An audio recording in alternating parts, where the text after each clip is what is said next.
coalition hamwe n'abandi bose cyane cyane ko AFC ivuka murabizi neza ko muhuzabikorwa wayo mukuru Monsieur Nanga yavuze ko il y a plus de 265 partis politiques, des mouvements militaires et aussi des sociétés civiles. Nous alors on est venu comme un parti politique des Congolais résidant à l'étranger. Donc on fait un peu de la diaspora congolaise. Ariko c'est pas forcément que ari abantu bose bari muri diaspora. Ntago FCDC en soi nka parti politique ihagarare ba diaspora bose, niko nge mbivuga kubera ko ubishaka wese ni nkuko porte parole yabivuze, il est le bienvenu, ashobora kuza kuko cyane cyane imirongo migere yisobanuye ariho bamwe babyitiranya ngo bame ngo saba kongomani. Numvise abantu bamwe babivuga aussi ko je tiens pas contre ça. N'ubu Amerika ni igihugu gikomeye ko kiracyavuga amabi, Ufaransa aho nicaye muri France ni igihugu gikomeye kivugira icyo kivugamo bibi, Ubwongereza bugira uko buvuga bibi, nta uvuga ibyiza buri munsi.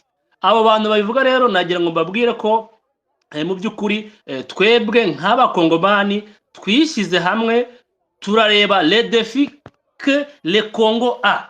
Izo defi rero Congo yari ifite defini ibibazo bya buri munsi bihoraho, que je vais un peu résumer mu magambo makeya twe twagendeyeho, nubwo ari abantu benshi babikozeho harimo nka M23 igitangira bwa mbere, muvugizi yabivuze, bitangira bwa mbere na mbere hari ibyo tugenda duhuriraho ndetse byinshi. Ibyo bibazo rero byari mu bibazo nibura twe twabashije kubona nk'ibibazo nka bitandatu. Izo defi zari nk'izihe? D'abord yari exploitation des ressources. Iyo murebye mukareba mu buryo igihugu cya Congo cyacu kiri riche muri ressources naturelles, harimo le minerai, ya notamment ya izo minerai nka diamant, l'or, ntago ndavuga ni nyinshi. Izo ngizo rero zituma ibihugu byinshi biza kurwanira hariya cyangwa bikarema amacakubiri mu bakongomani. Ariko amacakubiri aza kubera iki? Kubera defi ya kabiri yitwa faible gouvernance et corruption. Iyo ni defi ya kabiri. Ibyo bihugu rero biza bigakreatinga imitwe ya milice, ibyo biprofitira muri faible gouvernance na corruption. Ibero iyo bimaze kubona faible gouvernance na corruption, havuka ikindi kintu cyitwa tension ethnique. Bakabyitirira les ethnies, et vous savez que le Congo compte plus de 450 tribus, et parmi ces tribus les Tutsis aussi figurent aussi parmi ces tribus qui sont au Congo. Inyinshi wenda uhere nko muri est, twebwe ubwacu nous sommes victimes, moi-même par exemple, nous sommes victimes de ces problèmes, de ces tensions ethniques. Ibyo rero bikubiva hehe? Ariyo point ya kane twaje kureba yitwa héritage historique. Héritage historique twaje kubona ko mu by'ukuri iyo histoire ya colonisation, kareba exploitation nizo regime ziri autoritaire cyane, ibyo bituma muri Congo abacyo bita instabilité politique, les inégalités économiques, des divisions. Ibyo byose rero iyo héritage nayo yarivuye hehe? Yarivuye muri za tension ethnique, nazo ziva kuri mauvaise gouvernance, zivuye kuri exploitation des ressources minières cyangwa se les ressources naturelles. Ibyo byose rero bihakaba cyo bita ingérence régionale. Iyo ingérence régionale c'est quoi? Urebye nk'ubu dutanze nk'urugero ukareba nka SADC, mu by'ukuri icyo yajeje gukora turagishaka uyu munsi tukakibura, nubwo ari ya coopération internationale interrégionale, ariko mu by'ukuri ukareba ukakibura. Nujya kureba kano kanya nka EAC yaje muri Congo izije gukemura ibibazo, kandi nyirango yakemuye byinshi, yatanze n'amahoro n'agahenge, ariko bitewe nuko yagiye gukemura ibibazo bikaza mu by'ukuri cyo kisete yari yabakuriye le président de la République yari yakuriye EAC, ibo ntibabibona uko biri mu by'ukuri, bakabona ahubwo mu yindi shusho. Aho byaje gutanga ikintu cyitwa iki kutumva neza mu by'ukuri icyo giseketi nka president wa Republika avugira ku ma platform yandi ku ma radio international n'ibindi byose, ugasanga mu by'ukuri ntaho bihuriye na reality. Aricyo yasi ariyo defi EASRF yaje guhura nayo isimbuzwa SADC, ariko mu by'ukuri nka perezida wenda w'u Burundi yiwe yahise ajyana amakooperation bilaterale, ari nayo yaje kubyara ibibazo n'uyu munsi, ariko ugiye kureba yazamukiye mu makonflit nabwiye za tension ethnique. Icyo ngicyo murakizi, icyo doko muri make nicyo ni cya gatanu. Icya gatanu Minisitiri reba neza ushaka kuduta mu bishanga network iriyo agenda. C'est pas moi. Ukagakomeza minisitiri no minister host new ari gutakaza network ubwo kawakomeza nakibazo. Noneho nibyo nababwiraga no kuri yandi ya gatandatu ariyo twaje kubona ikintu cyitwa défis économiques. Rero la pauvreté qui réside muri population y'abakongomani nkazo twese, les chômages, les inégalités économiques sont présents en RDC. Ibyo byose rero mu mazone cyane cyane rural, ibi byose byasanga ayo mafacteurs ari socio-économique akarajyana muri amatrouble ari trouble social, ari byo bigize iki bidutera ibibazo. Kandi mu by'ukuri muziko ngo ari igihugu gifite potentialité mu bintu byari byo byose.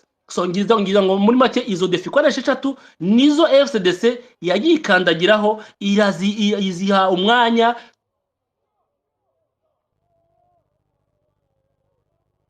muri Aziya.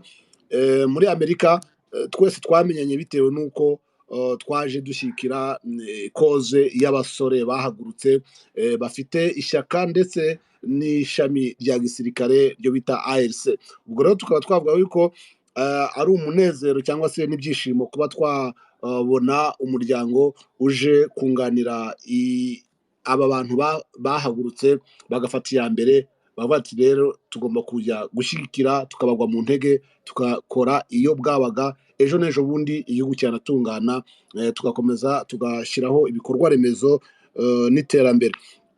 Ubwo rero niyo mpamvu twafashe uyu mwanya turabatirika dutumire umuvugizi.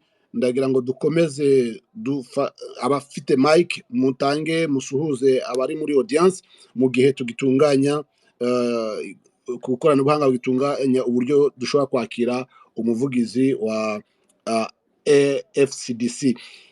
Sinzi François niba wakongera ufata umwanya kongera ugasuhuza ugasobanura izo details zose maze kuvuga mu rurimi rw'ikinyarwanda ndi gukoresha, kugira ngo niba hari abari kudukurikira batumva ururimi rw'ikinyarwanda nabo bagire ibintu bikeya bagenda bamenya ku bikorwa bigiye kubera ahangaha kuri platform twateguye.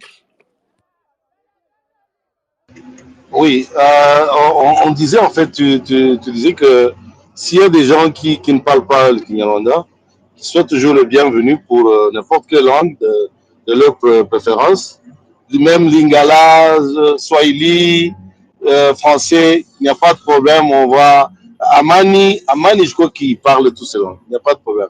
Et s'il y a cette facilitation ou bien cette interprétation, on va essayer un peu d'interpréter pour qu'ils puissent répondre à vos questions. Mais c'est uniquement le porte-parole de FTDC qui va répondre à toutes vos questions. Merci bien. Merci aussi, Monsieur François. Sukarangaye wagamaze kugera ahantu hatuze. Ya nahageze narimo sinzi muranyumva neza. Ubu turakumva neza none 5/5. Okay, murakoze. Ya nari ndimo kuvuga ngo ndabashimiye cyane mwebwe mwashyizeho iki kiganiro, kandi mvuga ngo reka nshimire abanyamuryango ba FCDC rwose. Ndabashimiye. Iki ni kigaragaza ubukombe bw'iyi koze, aho koze imaze kugera. Mu by'ukuri umuntu uwari wese ushyigikiye iyi koze ntabwo yabura kwakira iyi FCDC. Ngira ngo mwarabibonye nubwo ari nshyashya iyi FCDC, ariko mu by'ukuri irimo abantu bafite ubunararibonye, irimo abantu b'abagabo, irimo abantu bavuga kandi bakavuga icyo bazi badapapira. Ndabashimiye cyane rero, mpereye kuri ba Mani n'abandi ba Thierry, ba Jacques, bose twese turabazi. Ngira ngo byinshi araza kubivuga, ba Mukasi bose araza kubivuga. Amani avuge impamvu y'iyi FCDC. Ntabwo byari byose nk'uko tubizi twese, ibi nibyo byari bikenewe cyane kuva kera kose, aho M23 yabayeho hakaza AFC yamara kuhagera ikavuga ko hari abandi bantu bari inyuma bagomba kuzayijoyininga. Ndabashimiye cyane rero, ngira ngo uramutse uzi ubwenge kandi uzi akamaro k'iyi koze, ntabwo wabura gushyigikira FCDC nk'uko umuyobozi Bertrand Bisimwa ejo bundi nawe yayemeje, kandi mwarabibonye ayipostinga ku mbuga kuri X ye, mwarabibonye n'abandi bagiye bakomantingaho bayakirana yombi. Ndabashimiye cyane, murakoze, twakomeza, murakoze. Yes, urakoze Sukanangayi. Nibyo koko twavugaga yuko uyu muryango wamaze kwakiranwa yombi n'umuryango wa AFC na bare M23. Murabizi ko ni umuryango uri ku gukura kandi gukora ibikorwa bikomeye cyane. Ahangaha ni mu magambo ya Bertrand Bisimwa, yaravuze ngo de nombreuses formations politiques et des organisations relevant de la société civile ont récemment adhéré à l'Alliance Frères Congo, AFC en sigle, à l'instant du Front citoyen pour la dignité du Congo, FCDC, comme témoigne la déclaration officielle de cette organisation. Ahari n'igihe Bertrand Bisimwa yagaragazaga ko mu by'ukuri bakomeje kwakira formation politique nyinshi ziza zunganira uyu muryango wa AFC, kandi akavuga yuko bakiranye yombi rwose uyu muryango wa Front Citoyen pour la Dignité du Congo, aho agaragaza ngo nk'uko babyivuye muri declaration yabo binyuze mu muvugizi Amani Steven, ni umuvugizi wa Front Citoyen pour la Dignité du Congo. Ubwo rero mu by'ukuri iki kiganiro nk'uko twari tumaze kubivuga kigiye kufata hafi amasaha 2, aho tuza gukurikira mu buryo buri direct. Amani Steven ni umuyobozi cyangwa se ni umuvugizi mukuru w'uyu muryango, bityo turaza gutanga umwanya mu gihe arangije presentation ibibazo byose dushobora kuba twamubaza nk'aba hostinze kino kiganiro. No muri audience dushobora kuba twabagenera ibibazo 3 cyangwa 5 bitewe n'umwanya tuba dufite, kugira ngo abantu bose public isobanukirwe n'uyu muryango wa France Citoyen pour la Dignité du Congo uje kunganira AFC bare M23 mu rugamba batangiye rwo kubohora abaturage, rwo kugarura agaciro. Iyo tuvuga dignité ni ukuvuga agaciro, urumva ko rero ni ukugarura agaciro kari karabuze cyangwa se kari karambuwe abagafite. Bityo rero ndagira nkomeze nakire abari muri audience bafashe imyanya y'icyubahiro. Nakire cyane umukasi ari hasi, Chantal ndamubona, ba Abe ndakurikiza uko mbibona hano kuri screen yanjye, ndi kubona ba Maître Nsengi, tuguhaye ikaze, ba Claude Ntare ya Kanwa, ndakeka Ntare ya Kanwa nawe ari mu bashitsi bakomeye kandi dutegereje. Edmond yari iminsi turagusuhuje, abantu benshi bakivuyitire turabona. Mwalimu Nomad, bigaragara ko wagize akabazo ka grippe, turakwihanganisha kandi turagusuhuje. Abantu benshi cyane, ndagira ngo Justin Afazal ndi kubabona benshi, ba Nyundo, abantu bose bakazadi, abantu bose ba Safari Macumu, abantu bose bakunda kwitabira ibiganiro byacu. Bwana Sukanangayi tubahaye welcome. Murakoze cyane, twabahereza ikaze rwose, n'abandi rwose nibaze bumve ibyo ari byo byose. Hari ibyo batazi, na cyane ko aribwo bwa mbere dutumiye abayobozi b'uyu muryango, kugira ngo baraza kutubwira icyo iyi FCDC icyo ari cyo, ise ije gukora iki, misiyo yayo, mbese ngira ngo benshi baragenda babimenya, noneho n'abandi baba batari bayumva, ngira ngo amatsiko bari basanzwe bafite baraza kuyashira uyu munsi. Nibyo koko tumaze kugira abantu bagera muri 82 n'abandi bari kudukurikira mu bundi buryo 20. Abo bantu bose tubahaye ikaze muri kino kiganiro. Ubwo rero munyemerere mbere yuko twakira abako-host reka munyemerere twababwiye ko uyu muryango harimo iyo tuvuga Dignité du Congo byanze bikunze ni umuryango ugiye gukorera muri Congo mu mahanga hose hatandukanye kuko baraza kubisobanura byanze bikunze harimo diaspora hakabamo gukora kuri tele cyane cyane ko ubu tuvugana ngewe nageze ku butaka bwa Bunagana aho nagiye guhura n'umuyobozi cyangwa se n'umuvugizi Amani Steven. Reka rero dutangire kino kiganiro munyemerere tuzamure indirimbo y'igihugu cya Congo aricyo uyu muryango n'ubundi ugiye gukoreramo.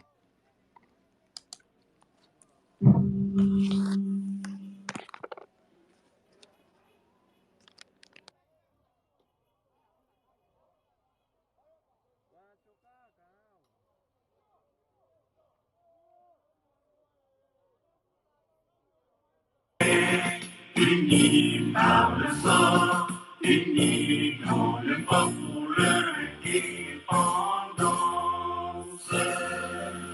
Dressons nos fronts, longtemps groupés, et pour de bon, prenons le plus bel élan, dans la paix au peuple ardent. Par le labeur, nous bâtirons un pays plus beau qu'avant, dans la paix citoyenne. Entonnez l'hymne sacré de votre solidarité.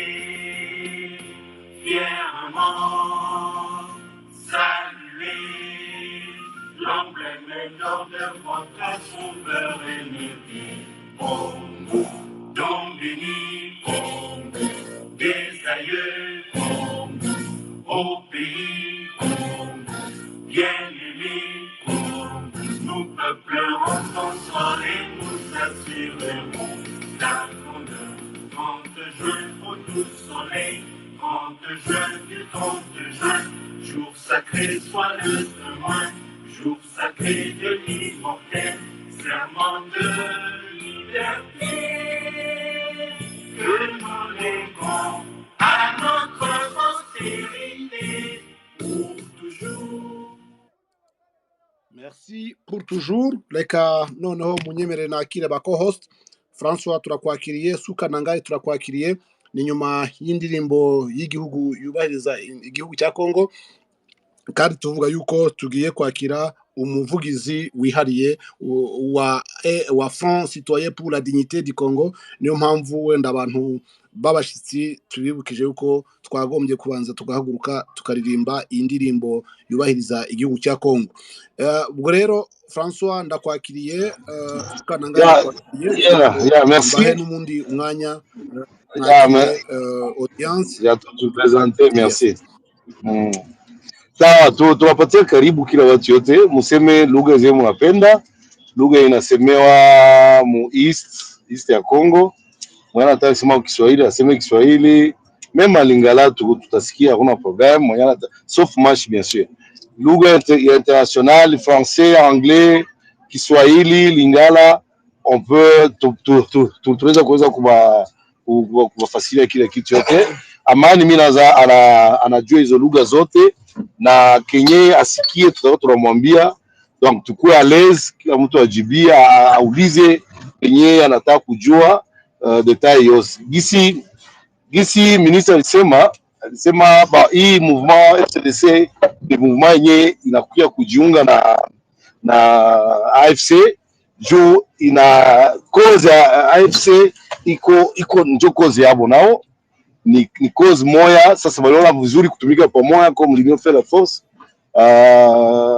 batie nguvu pamoja juu baone gisi waweza kuombola inchi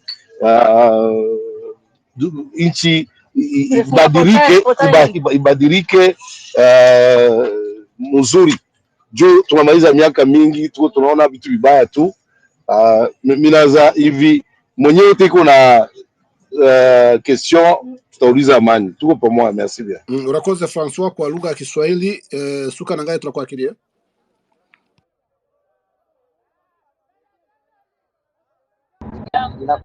Ndakumva rwose. Muranyumva neza? Yes, ndakumva neza. uranyumva neza bwana Mr. Yego.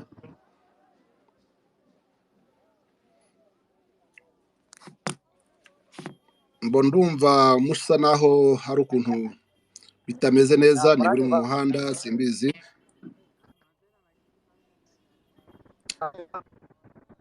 Usukana ngaye wafunga mic ubwo tugakomeza. Ndumva utari mu mwanya mwiza. Yes, wafunga mic, reka bavandimwe inshuti muterane muri kino kiganiro, noneho muze kunyemerera duhe umwanya kandi twakire umutumirwa wacu. Ni Amani Steven, nkuko nagiye mbigarukaho, ni umuyobozi wa FCDC kandi akaba umuvugizi wayo. Reka tuze kumwakira. Tunamusabe kubanza kwibwira abatumirwa ndetse n'imbaga iteraniye hano. Amani Steven ni muntu ki? Ni umukongomani wavutse ryari, kugira ngo tuze kumubaza ibindi bibazo, ariko yamaze kuduha ishusho ngari. Amani Steven ninde, umuvugizi wa FCDC? Murakoze.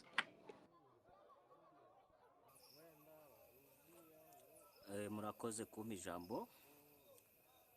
Ndabashuje mwese. Mugerageze mwegere telefone, muzamure mic.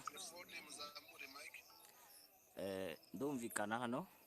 Ya, turakumva mu buryo bwo hasi, sinzi naho wazamura volume. Okay. Nitwa Amani Steven. Sinzi niba ndi kumvikana neza. Reka mbaze audience, muramwumva neza?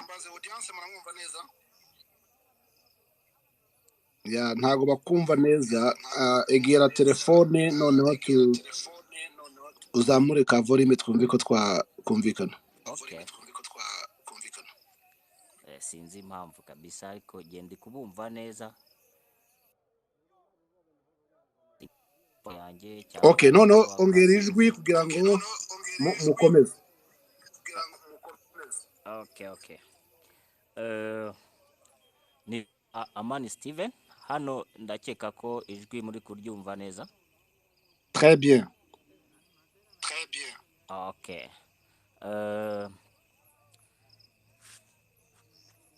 Ndi umukongomani wavukiye i Masisi ahitwa Imweso. Ndakeka benshi hano murahazi. Ariko abakurambere banjye bakaba bakomoka muri territoire ya kera yari groupement ya Byahi, ubu yabaye quartier Bujovu. Iyo groupement yabaga nayo muri chefferie ya Bukumu,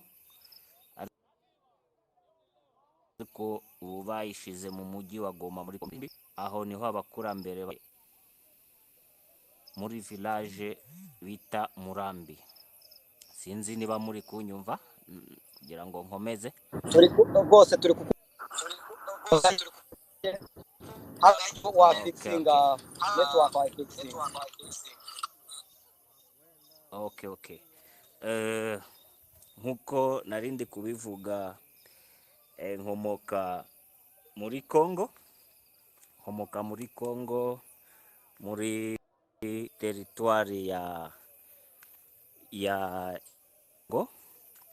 chefferie ya Bukumu, village Murambi, groupement yari ya Byahi, ariko ubu Byahi yabaye quartier Bujovu. Bujovu iri muri commune ya Karisimbi, ariko kera yari muri territoire ya Nyiragongo. Aho ni mu mujyi wa Goma ku kibuga cy'indege. Aho niho abakurambere banjye bakomoka, ariko nge nkaba naravukiye Imweso muri territoire ya Masisi. Ndakeka ko presentation niyo. So navutse muri 1982 aho ngaho Imweso. Mfite abana batatu, umuhungu umwe n'abakobwa babiri.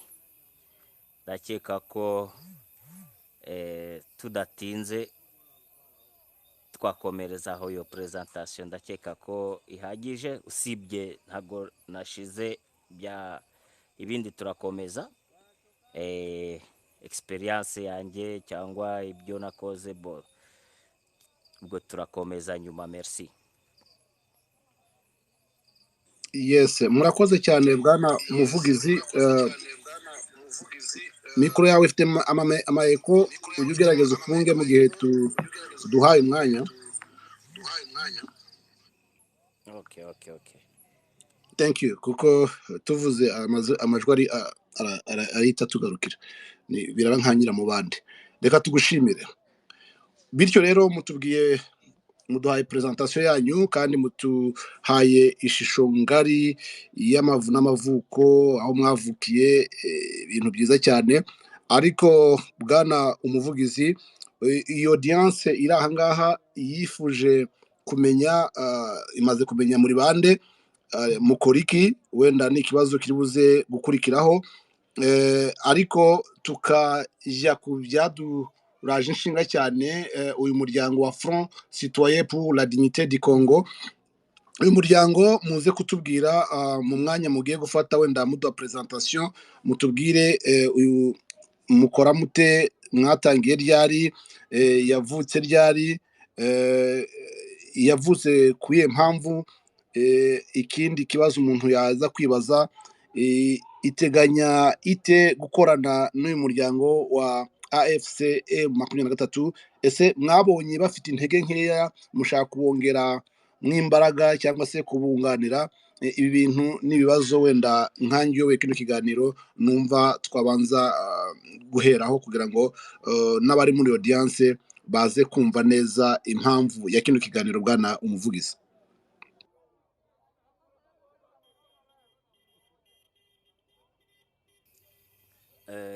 Wasubira mu kibazo gato?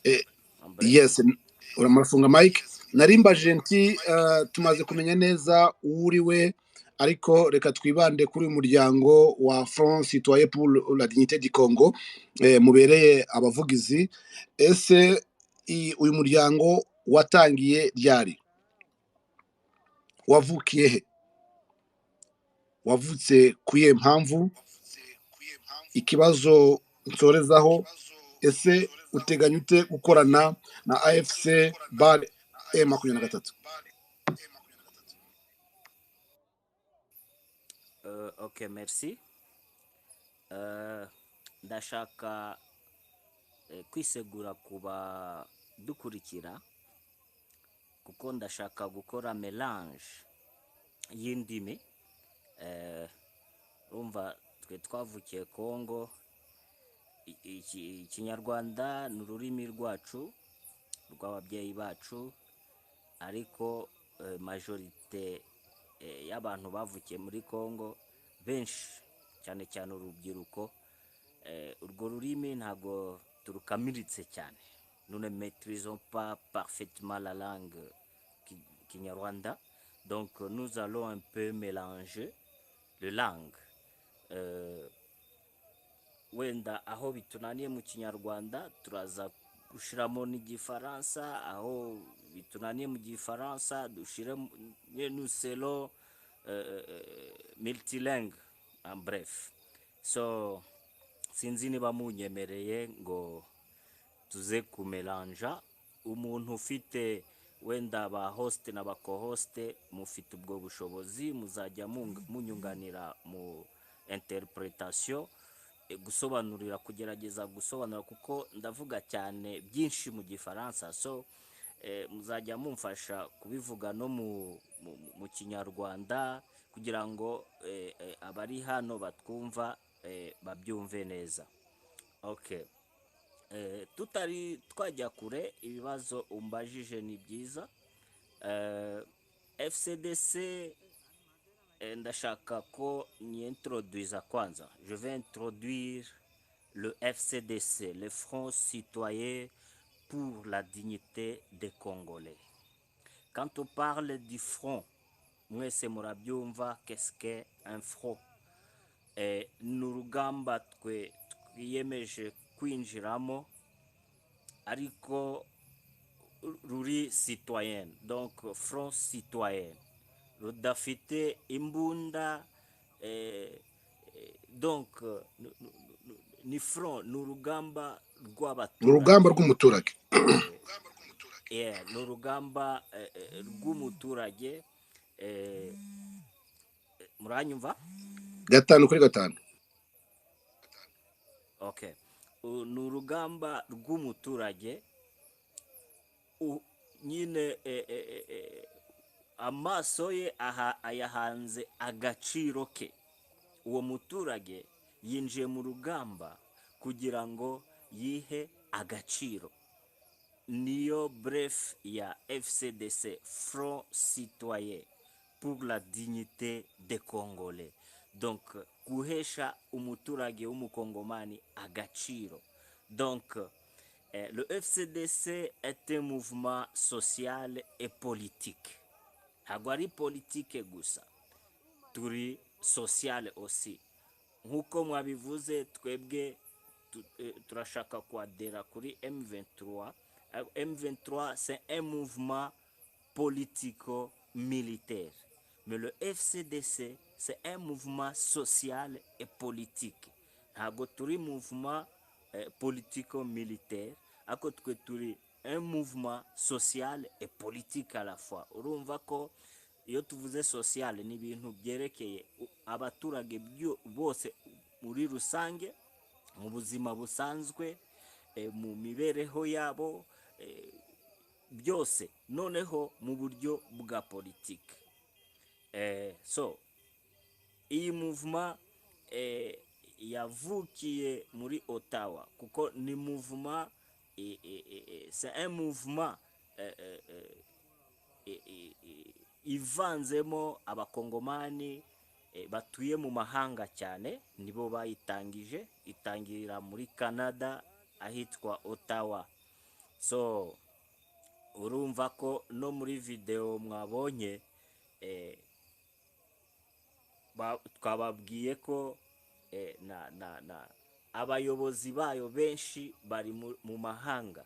Donc c'est le diaspora congolais, n'abakongomani batuye hanze y'igihugu, kandi benshi bagiyeyo bajyanyweyo suko babishakaga, ariko benshi bagiyeyo kubera ubuhunzi, bahunzi wabo.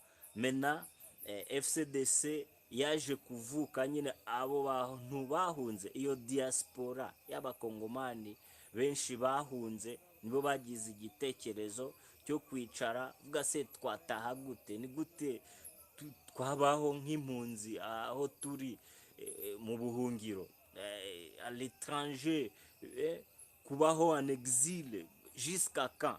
So igitekerezo cyaraje kugira ngo noneho abo bahungu bose n'abakobwa bahaguruke mw'urwo rugamba rw'abo baturage bose bashaka kwihesha agaciro nk'akabantu bose. Sinzi niba nsobanuye ibibazo byose cyangwa niba hasigayeho icyo kuvuga, nakomeza. Yes, murakoze. Mugize mutya muti ni umuryango uri social, ni mouvement uri social udafite ishami rya gisirikare. Byumvikane ko ariyo mpamvu mugiye kujoininga AFC bar M23 bafite ishami rya gisirikare, mukaba muzanye contribution twavuga ko ari social, niba nabyumvishe neza. Mukavuga ko n'umuryango wavukiye muri Ottawa. Ahangaha bwana umuvugizi, tukiri kuri iyi presentation, umuntu yakwibaza ati ese wenda nk'umukinwa cyangwa se undi mukongomani wenda utemera uyu murongo AFC yabatse iyi diaspora ite, comment vous avez initié iki gitekerezo mugashinga uyu muryango? Okay. Ndakeka ko icyo kibazo maze kugisobanura. So umukinwa wese cyangwa undi, en fait FCDC ntabwo ari parti politique y'abanyekivu gusa, urumva ko c'est la dignité des Congolais en général. Ce n'est pas la dignité de quelques Congolais, mais c'est la dignité des Congolais en général. Donc le FCDC est un mouvement social et politique. Et il est dédié à la promotion des valeurs démocratiques, de la justice sociale et l'émancipation économique du peuple de la République démocratique du Congo. Ndakeka ko abumva igifaransa mbivuze muri en bref, abo bakinwa bari hano muri iyi space, tout ce monde là qui n'écoute pas ou qui ne parle pas le Kinyarwanda, je pense que ils ont aussi quand même compris l'introduction que j'ai faite pour le FCDC. Ndakeka ko ako kabazo d'accord, merci bien. Reka tubaze ikibazo wenda utabashije gukomozaho. Twabajije duti ese mugiye gukorana na AFC bare 23 gute? Niye contribution mujyanye mu gukorana na AFC?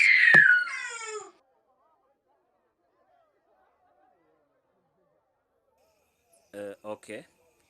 Urakoze ku kibazo. Gukorana na AFC ni alliance, navuga ngo ni platforme, ariko ni alliance irimo abantu benshi bafite ubwenge. Niyo mpamvu ubona na M23 irimo. Ubusanzwe twebwe kera iyi FCDC tari yabaho, twari dushigikiye kandi turacyashigikiye ibitekerezo byiza byo gutaha iwacu. So urumva ko umuntu wese uri inyuma y'ibitekerezo nk'ibyo byo kurestora dignité y'abakongomani, kuko kuba mu buhungiro c'est indigne, kuba discriminé c'est indigne, ce n'est pas la dignité. Urumva ko AFC yahisemo kuza gufatanya na M23, yari yaratangiye iyo front iri militaire et politique, natwe tugasanga turi mu iyo meme front iri social. Bwana muvugizi, hari abantu bari kumbwira yuko batari kumva ijwi ryawe. Sinzi niba ari telefone cyaginze ku muriro. Oya, ntabwo icaginze pe, ariko wowe uri kunyumva? Mwenda ndabumva neza. Sinzi impamvu abandi batari. Ubu buriya ni ufite ikibazo cya network, ndumva mwakomeza. Kuko jewe ndi kubumva, niba wowe uri kunyumva c'est-à-dire ndi kumvikana. François, nawe ntabwo uri kunyumva? Okay, merci. Genda kumva cyane nta kibazo. Ndakumva neza. Okay, merci. So gukorana na AFC nuku contribuwa. Urabizi twiyemeje kuadera kuri AFC kuko twasanze bafite ibitekerezo bigendana n'urugamba dufite rwo kurestora dignité y'abakongomani. Niyo iyo front M23 ifite n'abari abandi bose bari muri alliance Fleuve Congo, twasanze turi mu butaka ubutaka bwiza. AFC ni ubutaka bwiza, twabonye ko twe turi imbuto, undi nawe ni imbuto, undi ni imbuto, twese twahuriye mu uwo murima AFC. Avuga okay, iyi mbuto tuyishize mu ubu butaka AFC, imbuto izakura neza kandi abaturage bazabona amatunda yayo. Na niyo mpamvu twahise kujya mu ubwo butaka bwa AFC. Nyine ni nk'umurima. M23 ni imbuto, abandi ni imbuto, na FCDC ni imbuto. Urumva ko twahisemo kuadera kuri AFC kuko twisanze turi muri ben yacu, nkuko abantu babivuga. nous nous sommes retrouvés dans notre bain. So nta handi hantu twari kujya kuadera cyangwa gukorana n'abantu tutisanzuye, twiyumvishe kwisanzura na M23, twiyumva kwisanzura na AFC. Niyo mpamvu twahisemo gukorana nayo. Sinzi niba bishubije neza cyangwa niba mutumvishe neza, ndasubiramo. Yes, murakoze cyane. Ndagira ngo birumvikana kandi ni umwanya mwiza wo gukomeza kuba twakubaza ikibazo mu gihe mukiduhaye uyu mwanya. Ndagira ngo tuganire ku kijyanye n'ubumwe n'ubwiyunge, unité et réconciliation, na impact mu gihe kizaza bifite ku gihugu.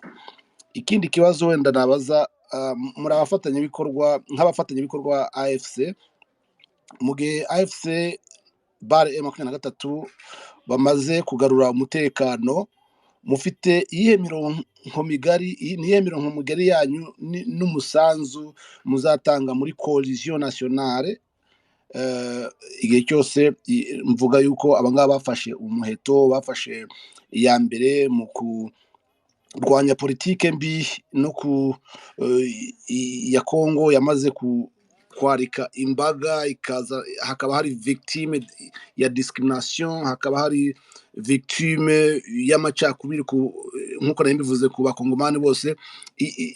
Umusanzu wanyu uze no kudusobanura kuri iki kibazo cyakunzwe kuvugwa cya Congolite. Turabizi neza ko nk'umuvugizi usobanukiwe constitution, iteko nshinga rya Kongo, muze gukomoza kuri ibyo bintu bwana umuvugizi. Okay, merci. Dufite ibintu byinshi byo gukora. Ubwo lite turimo, Imana izadufasha kandi tuzatsinda tugere kuri objectif yacu. So dufite objectif nyinshi, dufite n'amaplan stratégique menshi.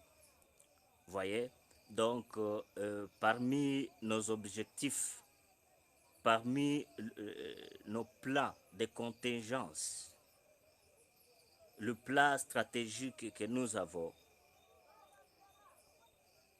dufite ntago ndi buvuge zose, ariko ndashaka kwerekana bike byerekeye ibintu duplaninga, ibyo ibizaba ama preoccupation yacu nitumara kugera ku objectif.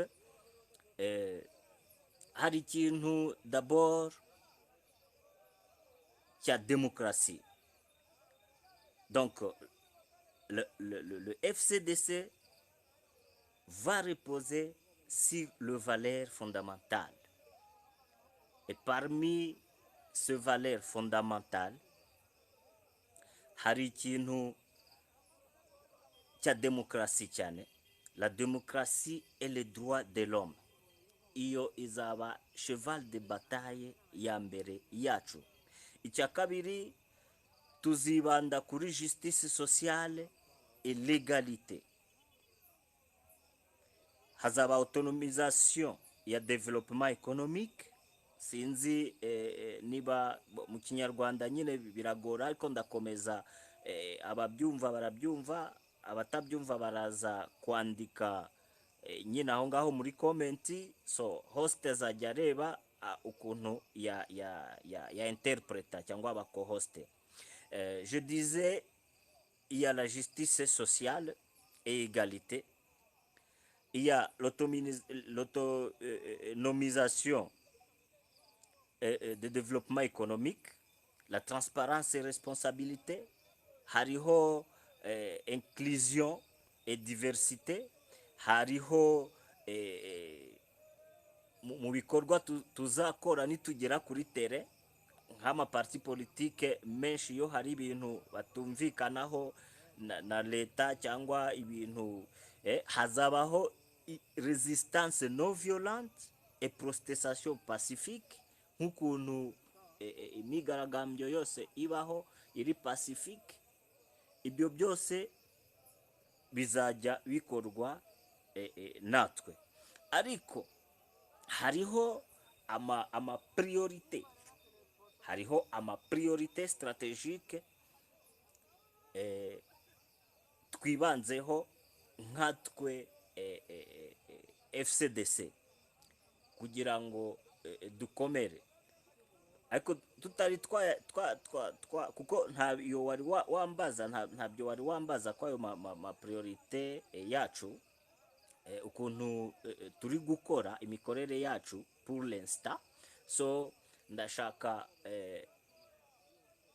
gukomeza ku bibazo wambajije icya nyuma numvishe sur la congolite, je sais pas, wabajije nka bitatu, so icya kabiri wagisubiramo nkagisubiza. Bo kugira ngo byorohe neza reka tuguhe umwanya wisanzure, noneho ibyo ufite kuba wavuga kuri Front Citoyen pour la Dignité du Congo bivugaho byose nk'umuvugizi, noneho sinzi niba uza kuduha umwanya tukagira ibibazo twakira muri audience, 2 3 bingahe se nabyo ukaza kubisubiza, ariko ufata umwanya uvuge ku byo rwose ushaka kuba watumenyesha iyi FCDC iyo ariyo, imigabo n'imigambi yayo n'izo priorite zayo mufite ari ubu ngubu cyangwa n'igihe nari imaze kuvuga, igihe AFC M23 yaba yamaze gukiraringa ikibazo cy'umutekano no kugarura agaciro k'umunyekongo nk'uko babivuga. Ndagira ngo wenda ufate uwo mwanya uhagije kugira ngo ntidukomeze wenda kuba twakurogoya mu kubaza ibibazo byinshi, ahubwo uduhe iyo presentation iri general, noneho tugaruke twakira audience niba hari ibibazo bafite kuba bakubaza nk'umuvugizi. Murakoze.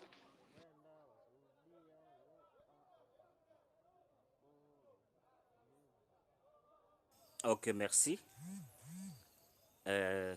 Ndakeka ko muri kunyumva neza. Muranyumva? turakumva ariko bwana umuvugizi, hari ikibazo ngira ngo wihangane tugihereho. Njyewe ndi umuturage, ni urugero, ndi umuturage, sinzi niba uri mu myutinge kugira ngo twumvikane. Ok, murakoze. Njyewe ndi umuturage mba Kinshasa, rwose numvishe iyi FCDC, numva imikorere yayo. Ese ahari ko ntuye muri Congo kandi nkaba numvise cyane cyane muvuga ko FCDC igizwe n'abadiaspora, ese ahari nkanjye nk'umuturage nemerewe kuza kuyijoininga, cyangwa se ni gute nayisangamo, na cyane cyane ko ari y'abakongomani, ni gute nshobora kuyisangamo? Niba byiza murabivuga mu Gifaransa, ako kantu muze kugasobanura neza ko hari umuntu usa n'ukimbajije, noneho ngira ngo ahari bize kumvikana. Murakoze. Ok, ndumvikana. Turakumva neza cyane rwose. Ok, merci. Umuturage wese w'umukongomani aho hava akajya yitwa gusa ngo ni umukongomani, FCDC iri aho ngaho kubwe. Uba Kinshasa, uba Bandundu, uba Equateur, uba Bakongo, uba muri Kasai, uba muri Katanga, uba muri Kivu zose, uba muri ahantu hose nyine umuntu wese witwa umukongomani ari. Wese witwa ko ari umukongomani, iyi Front Citoyen ni y'abakongomani, kugira ngo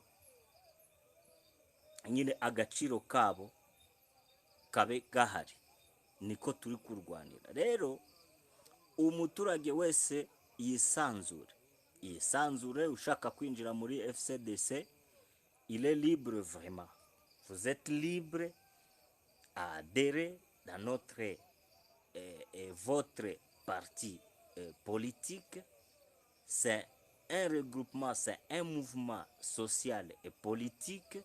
Donc, il y a des actions sociales, il y a des actions politiques au sein du FCDC.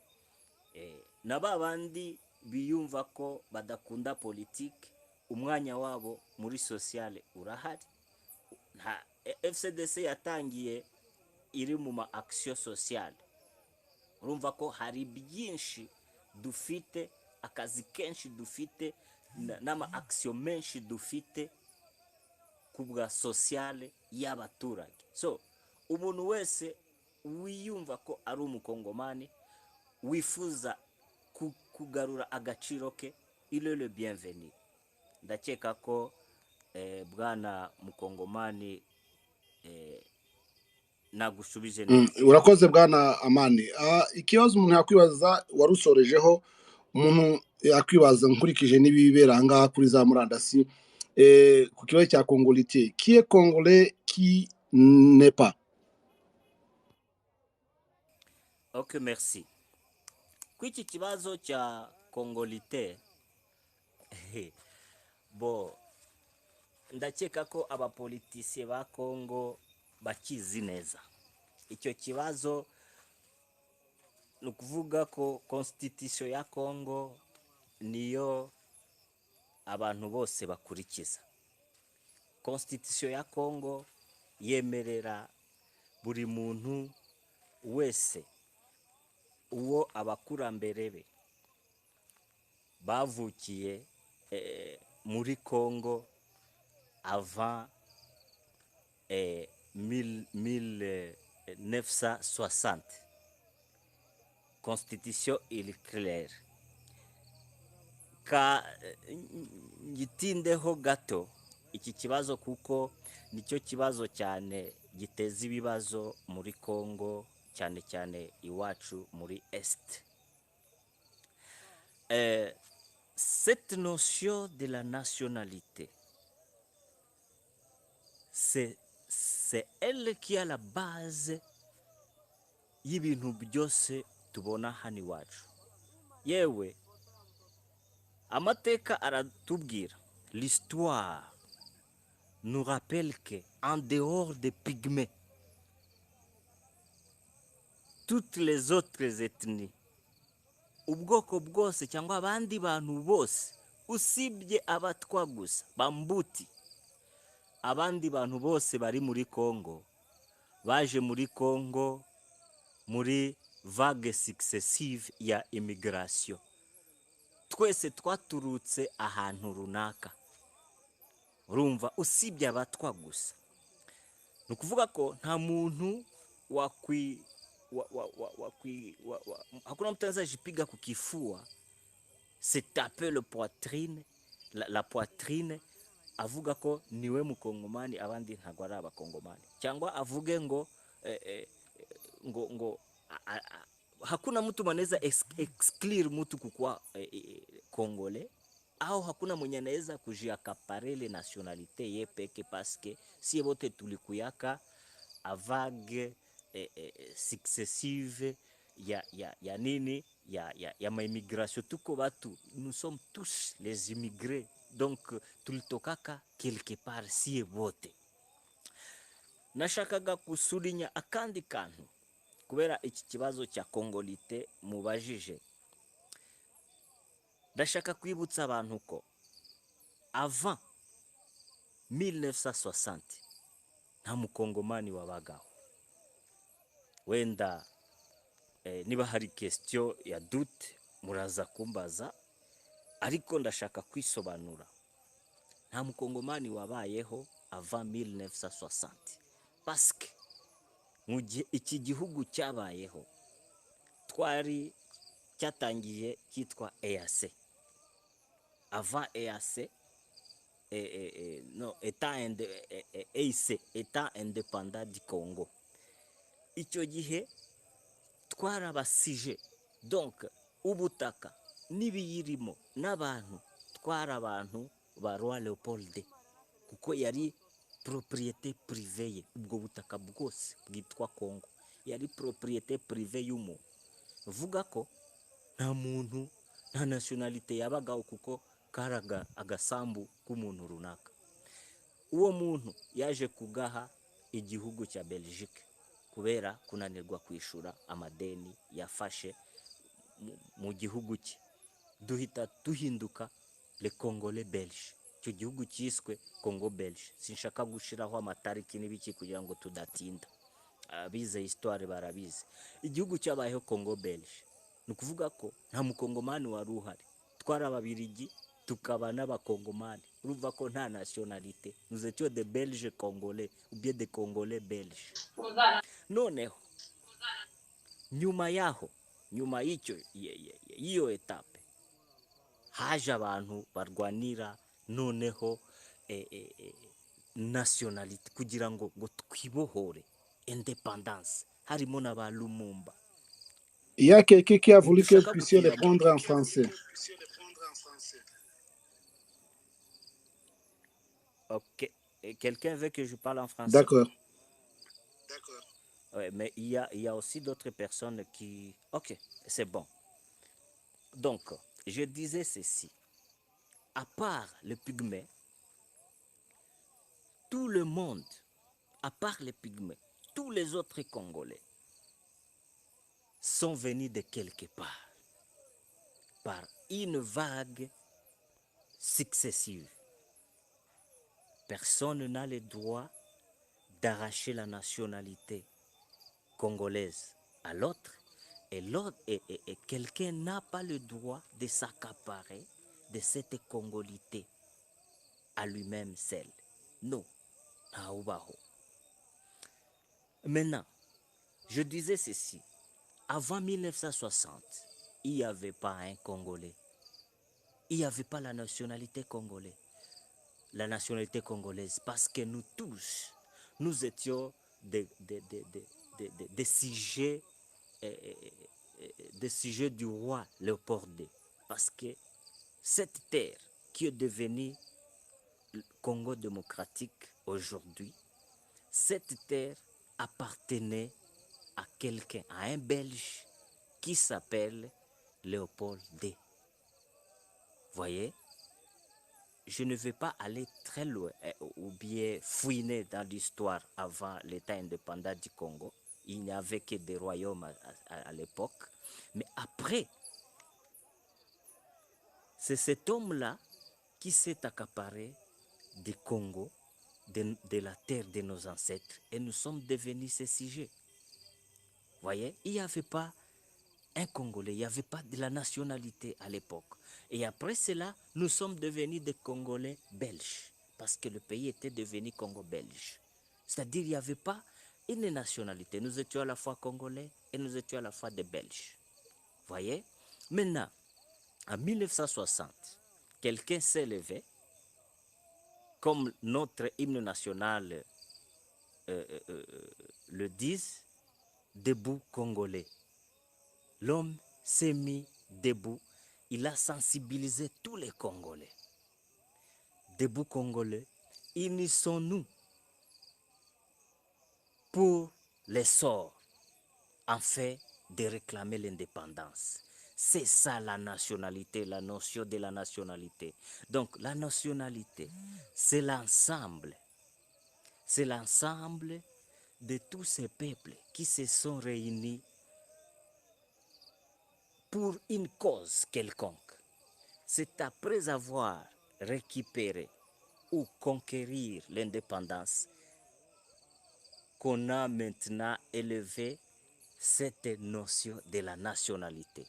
En 1964, la toute première constitution, la constitution de Loulouabour, a octroyé la nationalité à tout le monde. C'est la toute première constitution de la République démocratique du Congo en 1964. Cette constitution stipulait que est congolais tout celui que son père, que sa mère, l'un de ses aïeux, ses grands-parents se trouvaient sur cette terre avant 1885. Voyez? C'est-à-dire avant cette conférence-là de Berlin. Voyez? Maintenant, et c'est après qu'on avait changé cette constitution concernant la nationalité en disant que est congolais tout celui, bien toute personne que ses aïeux étaient sur cette terre avant 1960. Donc 1959 en descendant. Voyez, on a voté cette constitution et tout le monde qui était sur cette terre-là avant 1959 était devenu congolais. Je pense que pour ne pas être long, je peux m'arrêter là, c'est-à-dire nous sommes tous congolais. Maintenant, même si on revient très loin, si on finit l'histoire, parce que c'est la question pertinente qui gangrène la politique, la classe politique congolaise. Cette question, cette fameuse question de la nationalité douteuse. Vous voyez?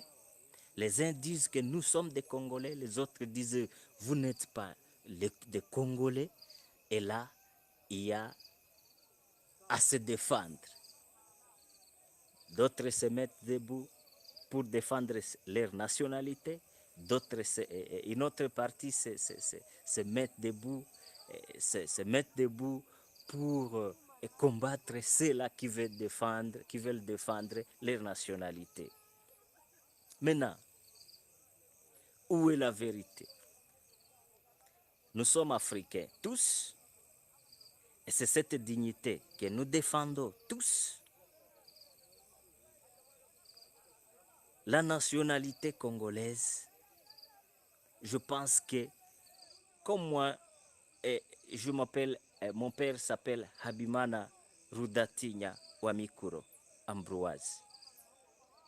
Mon père, comme je me suis présenté, mon père est né là, à Murambi, village Murambi, voyez, dans le groupement Biahi, chefferie de Bukumu, territoire de Nyiragongo.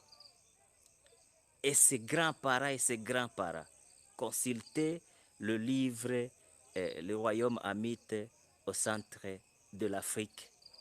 Vous allez constater il y a un certain Machumu, le père de Makombe. Ce sont mes grands arrière-parents et les grands arrière-parents de mon père, Habimana Rudatinya Wamikuro.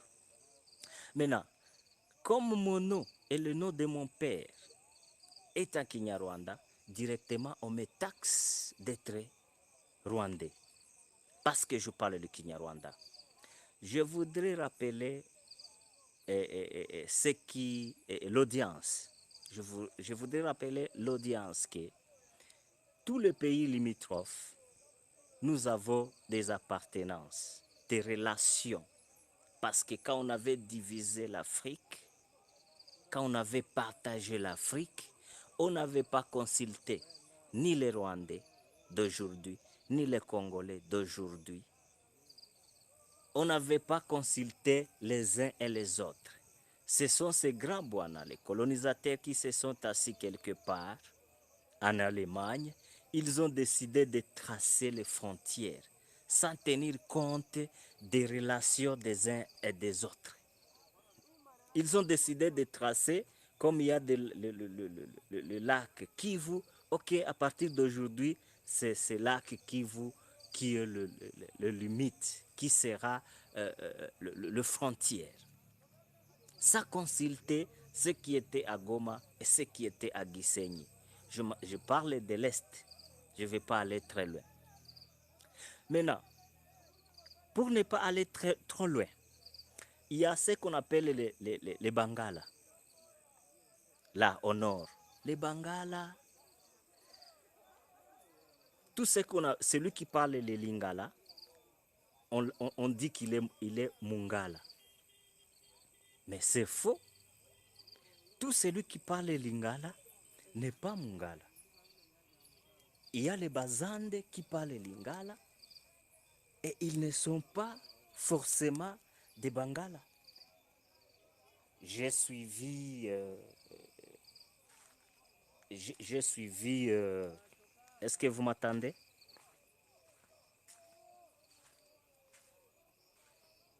Est-ce que vous m'entendez? D'accord. Muranyumva? Yes. Ok. J'ai suivi l'idéologue du FCDC dernièrement. Il nous parlait de ces il nous parlait de Bakongo, il nous parlait de Bangala, il nous parlait de tous ces mondes-là. Le Lingala est une langue qui est parlée par tous ces mondes-là qui habitent aux alentours du fleuve Congo et ailleurs. Aux alentours du fleuve Congo, à l'Équateur, et j'en passe.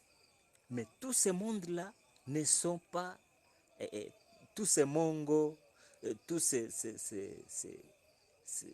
Bazandés, les Bazandés parlent le Kizande, mais ils ne sont pas catégoriquement des Bangala. C'est comme nous sommes les Kivussiens, nous parlons le Kinyarwanda, mais nous ne sommes pas catégoriquement les Rwandais. Nous sommes le Banyarwanda parce que nous parlons le Kinyarwanda, mais nous ne sommes pas de la nationalité rwandaise. Il y a les Bachoko de Chikapa et les Bachoko de Bandundu. Et tous ces mondes-là ils ont des relations avec les Bachoko d'Angola. Il y a les Bachoko d'Angola, il y a les Bachoko du Congo. Il y a les Bakongo de Brazzaville, il y a les Bakongo de Kinshasa, il y a les Bakongo d'Angola. Et tous ces mondes-là parlent le Kikongo. Tous ces mondes-là parlent le Kikongo. Mais on se demande pourquoi leur nationalité n'est pas douteuse, mais seulement nous, à l'Est, parce que nous parlons le Kinyarwanda comme les Rwandais de Gisenyi aussi parlent le Kinyarwanda, et ça devient un problème. Il y a les Banande qui parlent le Kinande. Va en Ouganda, il y a les Bakonjo qui parlent la même langue. Cette langue de Bakonjo, c'est celle qu'on parle à Beni, à Kanyabayonga, à Butembo. C'est le Kinande. Yes. Reka umuvugizi sinzi mu by'ukuri twagushimira. Hari ikibazo wasubije neza kijyanye na Kongolite, aho twari tubaje se umukongomani ninde, utari umukongomani ninde. Ndumva muri bref twabyumvishe nuko selon la constitution itegeko nshinga rivuga yuko umukongomani ari wari uri muri Congo, umubyeyi we cyangwa papa mama mbere ya 1960, 1960. So numva icyo ngicyo rwose twagifata muri ubwo buryo. Noneho tugakomeza kuri uyu muryango wanyu, kuri gahunda yanyu ya FCDC, akaba ariyo tukomezaho. Wenda ntibigufate n'umwanya uhagije munini cyane, ko ndumva wari wabaje icyo kibazo cyumvikanye. Tugeze n'amahirwe, nabonye organigramme yanyu, mbona Nomade, mwarimu Nomade, le coordinateur, ndagira ngo nawe tuze kumwakira n'ubundi. Ari umuvugizi. Nabonye Rukaka ahari, ashobora kuba namubonye muri organigramme yanyu. Ndagira ngo mbahe umwanya mwungurana ibitekerezo cyangwa se mugire uko mwarushaho kudusobanurira iby'uyu muryango. Mu gihe mwabitwemera rwose byaba ari amata byaye amavuta rwose, nta kibazo cyaba kirimo.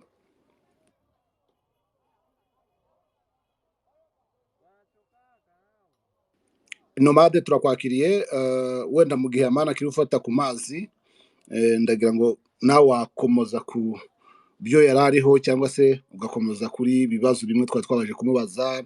Iyi FDC ifite izihe projet ziri priorite, ifite iyihe migambi mu gufasha AFC bar M23 iyo iri ku kuri front mu buryo direct kuko ifite igisirikare iri kurwana iri gutakaza ubushobozi bwose gukoresha ubushobozi bwose kugira ngo igarure amahoro ikoresheje inzira za politike ndetse n'inzira za gisirikare mwebwe muje kubatera ingabo mu bitugu umwitware mouvement social ese ni iyihe shusho nyayo mwaduha y'imikoranire mugiye kugirana na AFC bar M23 murakoze urakoze cyane minister reka mbanze mbabwire mu mbabarire ndwaye grippe ikomeye cyane ijwi ryanjye si ryiza so ndagerageza biranze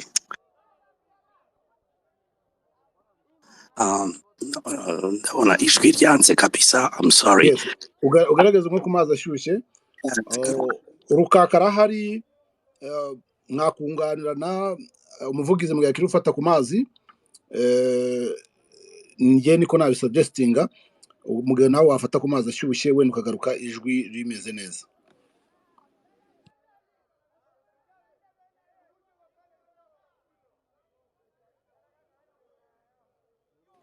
muranyumva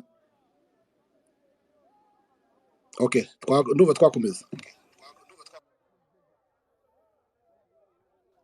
Ministre sinzi ikibazo warubajije mwalimu si tu peux répéter un peu comme ça je réponds un peu byari kuba byiza nkuko nabivuze mugerageje gutanga présentation générale mutitaye no kubibazo dushobora kuba twababaza mukatubwira FDC niki ikije gufasha AFC nikihe mu mirongo migari yanyu ni yihe vuba na ryari donc timeline yanyu ni yihe kugira ngo tugire ishusho nyayo waje ahangaha amenye ngo FDC n'uyu muryango wavutse muri ubu buryo ukorana ugize n'abangaba tukagira ishusho nyayo kuko ni umunsi wa mbere wa présentation y'uyu muryango. Merci beaucoup. Bon, je vais essayer de répondre un peu, mais c'est seulement ajouter à ce que le porte-parole du mouvement a dit. Il a tout dit. Non, mugerageje kuvuga no mu Kinyarwanda byadufasha kuko amana yagiye. Il y a pas de problème. Reka ze mu Kinyarwanda nta kibazo bakambivuge mu Kinyarwanda.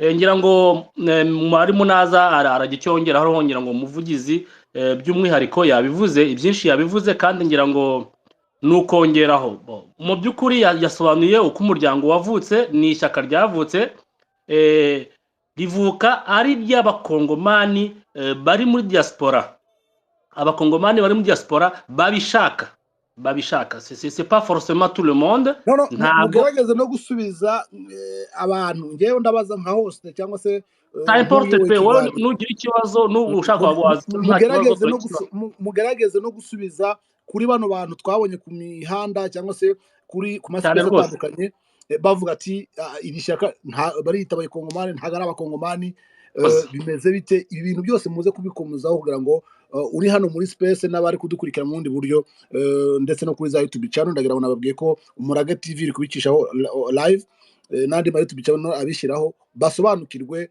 izi mirmire kuvugira amatamatama bije ku ruhande. Ok, je me présente un peu. Bon, je nitwa Rukaka, abantu benshi bazi ku izina rya Paluku.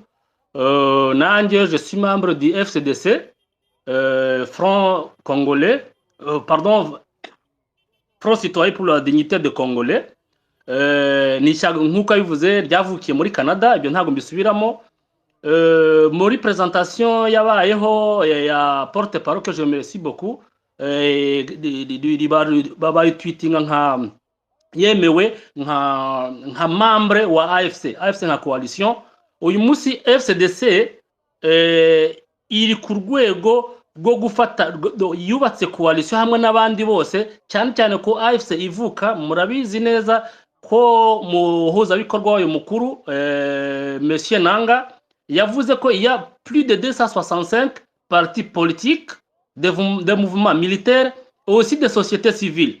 Nous, alors, on est venu comme un parti politique des Congolais résidant à l'étranger. Donc, on fait un peu de la diaspora congolaise.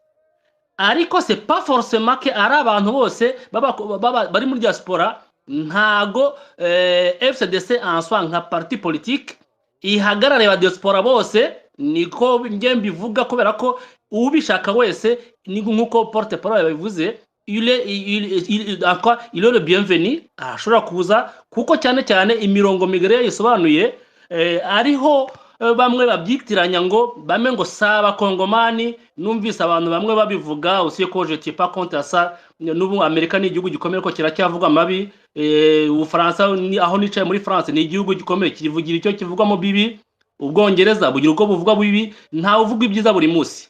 Abo bantu babivuga rero nagira ngo mbabwire ko mu by'ukuri twebwe nk'abakongomani twishyize hamwe turareba les défis que le Congo a. Izo defi rero Congo yari ifite defini ibibazo bya buri munsi bihoraho, que je vais un peu résumer mu magambo makeya twe twagendeyeho, nubwo ari abantu benshi babikozeho, harimo nka M23 igitangira bwa mbere, muvugizi yabivuze, bitangira bwa mbere na mbere, hari ibyo tugenda duhuriraho ndetse byinshi. Ibyo bibazo rero byari mu bibazo nibura twe twabashije kubona nk'ibibazo nka bitandatu. Izo defi zari nk'izihe?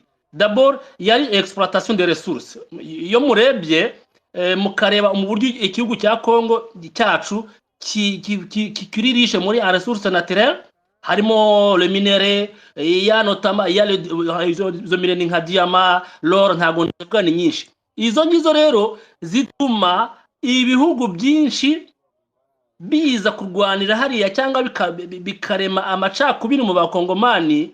Ariko amacakubiri aza kubera iki? Kubera defi ya kabiri yitwa faible gouvernance et corruption. Iyo ni defi ya kabiri.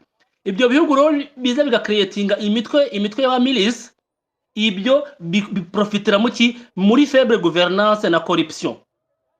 Rero iyo bimaze kubona faible gouvernance na corruption, havuka ikindi kintu cyitwa tension ethnique, bakabyitirira les ethnies. Et vous savez que le Congo compte plus de 450 tribus, et parmi ces tribus les Tutsis aussi figurent aussi parmi ces tribus qui sont au Congo. Inyinshi wenda uhere nko muri est, twebwe ubwacu nous sommes victimes, moi-même par exemple, nous sommes victimes de ces problèmes, de ces tensions ethniques. Ibyo rero bikubiva hehe? Ariyo point ya kane twaje kureba yitwa héritage historique. Héritage historique twaje kubona ko mu by'ukuri iyo histoire ya colonisation, kareba exploitation nizo regime ziri autoritaire cyane, ibyo bituma muri Congo abacyo bita instabilité politique, les inégalités économiques, des divisions. Ibyo byose rero iyo héritage nayo yarivuye hehe? Yarivuye muri za tension ethnique, nazo ziva kuri mauvaise gouvernance, zivuye kuri exploitation des ressources minières cyangwa se les ressources naturelles. Ibyo byose rero bihakaba cyo bita ingérence régionale. Iyo ingérence régionale c'est quoi? Urebye nk'ubu dutanze nk'urugero ukareba nka SADC, mu by'ukuri icyo yajeje gukora turagishaka n'uyu munsi tukakibura, nubwo ari ya coopération internationale interrégionale, ariko mu by'ukuri uraza ukareba ukakibura. Nujya kureba kano kanya nka EAC yaje muri Congo izije gukemura ibibazo, kandi nyirango yakemuye byinshi, yatanze n'amahoro n'agahenge, ariko bitewe nuko yagiye gukemura ibibazo bikaza mu by'ukuri cyo kisayite yari yabakuriye, le président de la République yari yakuriye EAC, ibo ntibabibona uko biri mu by'ukuri, bakabona ahubwo mu yindi shusho. Aho byaje gutanga ikintu cyitwa iki kutumva neza mu by'ukuri icyo Kisekedi nka president wa Republika avugira ku ma platforme yandi, ku ma radio international n'ibindi byose, ugasanga mu by'ukuri ntaho bihuriye na reality. Aricyo ariyo defi EACRF yaje guhura nayo, isimbuzwa SADC. Ariko mu by'ukuri nka president wenda w'u Burundi yiwe yahise ajyana ama coopération bilatérale, ari nayo yaje kubyara ibibazo n'uyu munsi. Ariko ugiye kureba yazamukiye mu conflit kandi nabwiye za tension ethnique. Icyo ngicyo murakizi. Icyo doko muri make nicyo ni cya gatanu. Icya gatanu Ministre reba neza ushaka kuduta mu bishanga network iri yagenda. C'est pas moi.